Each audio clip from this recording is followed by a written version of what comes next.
السلام عليكم ورحمة الله وبركاته حبايبي أجمل ستات وأحلى متابعات متابعين مطبخ ميرو أكل وغيره. إيه رأيكم في الفراخ الجميلة دي؟ شكلها زي بتاعت بره بالظبط كأنك جايباها من عند الحاتي. إيه رأيك في جمالها؟ لو عايزة الطريقة وعايزة تشوفي أنا عاملاها إزاي، لايك وشير وسبسكرايب لمطبخ ميرو أكل وغيره، وفعلي الجرس من فضلك علشان يوصلك إشعارات بكل جديد بقدمه إن شاء الله. تعالوا نشوف الطريقة والمكونات اللي هنحتاج لها علشان نعمل الفراخ الجامدة دي. هنقول بسم الله الرحمن الرحيم، ومعايا كبة ومعايا بصلاية. طبعا الحاجات دي على قد فرخة وزن مثلا 2 كيلو جرام. معايا بصلاية واحدة، تمام، هضربها في الكبة فرم ناعم جدا جدا. ومعايا هنا 3 حبات طماطم او حبايتين وات ايفر، يعني لا 3 صغيرين يا 2 كبار. انا هنا معايا 3 صغيرين هنزل بيهم برضو على البصل بتاعي. ومعايا هنا قرنين فلفل شطة سبايسي، هيفرق جدا جدا في طعم التتبيلة بتاعتنا النهاردة. وده توم متفرز، عندك توم فريش حطي توم فريش. تمام. ومعلقة معجون او معلقة صلصة طماطم.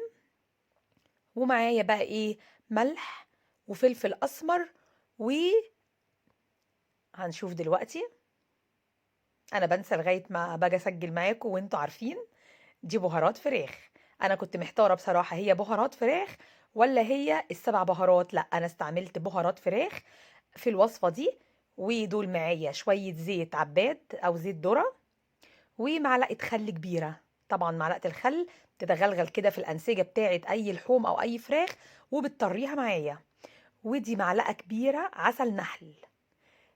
جربي التتبيلة بتاعة الفراخ دي، عمرك ما هتندمي أبدا أبدا أبدا. طبعا هنا العسل بيديها لمعة جميلة مع الزيت مع المكونات دي. انتي بتضربي كده وبتخلطي في الكبة هتشمي ريحة رهيبة. ببقى نفسي يعني اكل التتبيلة دي نية. رهيبة رهيبة رهيبة رهيبة. تمام خلاص كده. هجيب بقى فرخة متوسطة الحجم مثلا بتاعة 2 كيلو ولا حاجة أو كيلو 700 جرام. غسلها كويس جدا جدا ومخليها زي الفل. غلفي بقى أو انزلي بالخلطة الجميلة بتاعتك التتبيلة الحلوة قوي دي. وبقى ايه، مسجي الفرخة بتاعتك وهاتي سكينة يكون سنها كده حامي، ونغزي واعملي فتحات في الوراك وفي الصدور وعند الصدر بالذات. رهيبة. جربي بصي، انا يعني اخلطي كده الخلطة دي نفسها اصلا في منتهى الجمال، في منتهى الجمال. تديكي تيست عالي وهتديكي نتيجة رهيبة رهيبة رهيبة رهيبة. تمام. بعد ما تبلتها جبت كيس تلاجة او استرتشي راب. غلفي بيها كويس جدا كده.